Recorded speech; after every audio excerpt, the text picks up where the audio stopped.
I think this is something that people should understand. Viruses don't want to kill their hosts. They want to use their host, in this case us, to replicate, and then make sure that the host coughs and spreads the virus to its next host. And as long as the host is alive and coughing, that's the best thing a virus can ask for. Simplistically, all of us here, living creatures, are basically here to make copies of ourselves, to reproduce. And as I talk about in the plant paradox, once you make copies, you're in a way, you've done your job, and you ought to get out of the way and let your kids and grandchildren take over.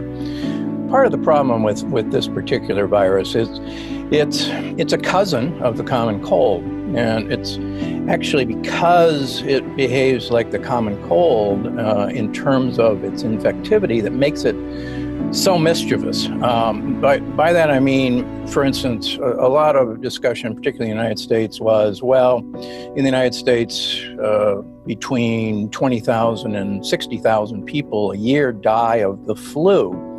And early on in this coronavirus crisis, people said, well, why are we getting so upset? Because we accept that 20 to 60,000 people every year are going to die of the flu, and we don't socially distance, we don't isolate, and why should we this time?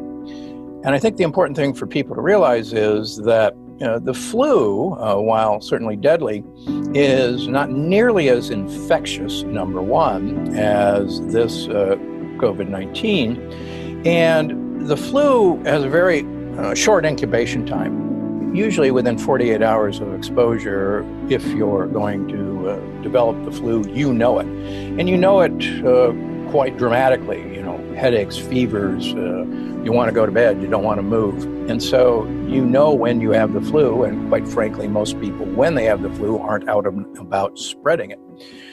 I've been an intensivist for over 40 years, and we, in 40 years in the United States, with major flus, the H1N1, other major flus, never overwhelmed our ability to ventilate patients. We never overwhelmed our ICUs.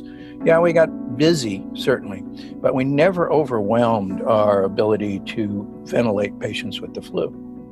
With the coronavirus, the problem is we're beginning to realize that many people have been infected with this, and they have a mild illness or don't even have any symptoms. Very much like many people who catch a cold, think it's an allergy, or, I just got the sniffles and that's about it.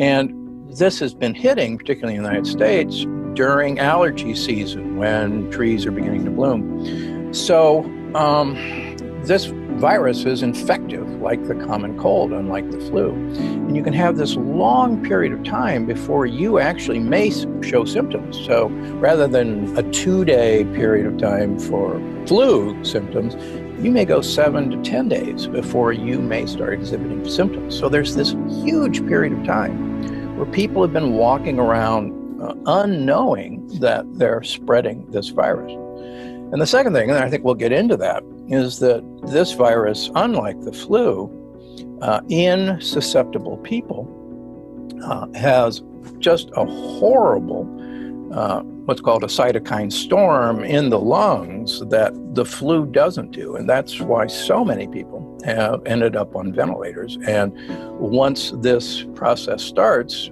at the moment, we don't have a good treatment to stop it, except for trying to wait it out by having people on ventilators. So the virus wants us to make copies and wants you to spread them. So the virus doesn't want to kill you. That would be really stupid. If you're dead, the virus can't spread. So the cytokine storm, as we see it right now, is your immune system overreacting to this viral infection in actually the lower parts of the lungs. And this has a very typical appearance on X-ray. It's not like bacterial pneumonias that we're used to dealing with.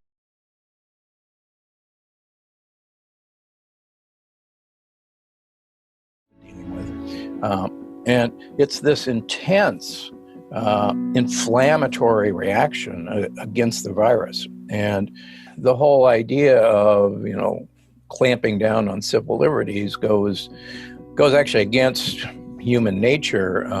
But one of the things that particularly the Brits know how to do from the World War II experience is, in fact, follow rules that are draconian to save your lives, and America to a lesser extent. But I think because of the Greatest Generation, we do have a shared experience where if you're asked to follow the rules, we're pretty doggone good at following rules.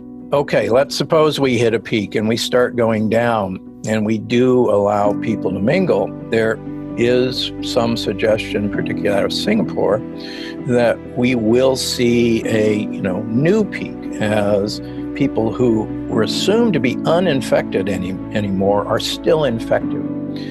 And just this morning, speaking with a virologist, they are beginning to worry that this particular virus mutates very rapidly, like the common cold rapidly mutates.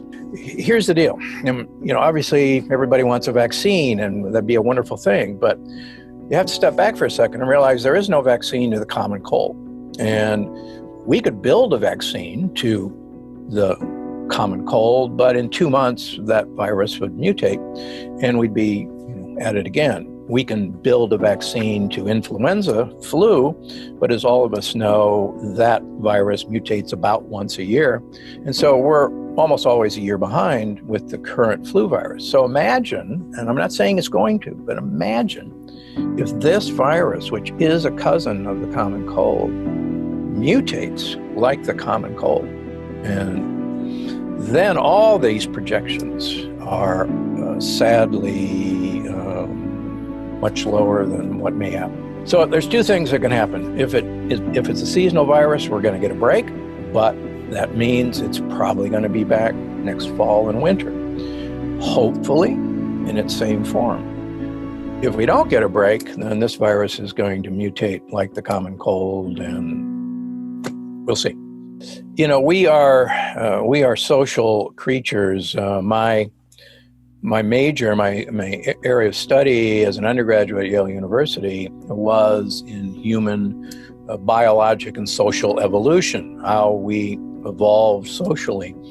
And we are, like all other great apes, incredibly social beings, and incredibly important to have individual to individual contact. Now, we don't pick fleas off of each other much anymore, but the entire social grooming, the entire social networking is very, part of our biologic makeup. And there was no question in my studying of social grouping as we evolved that this was a incredible driving force of what actually made humans rather than just great apes.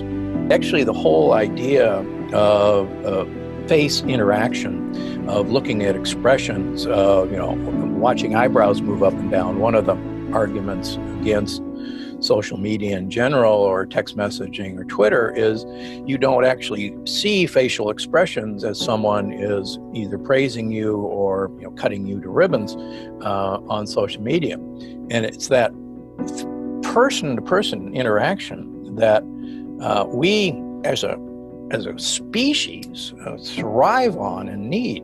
And I think that's why you see this uptick in depression, in suicides, in alcohol consumption. When you got nothing better to do, that's one of the things we treat ourselves with. And I think not only is this social distancing, there's probably a breaking point where society, the economies will collapse unless we go back to work. Or simultaneously, our entire psyche may collapse unless we have a way to interact.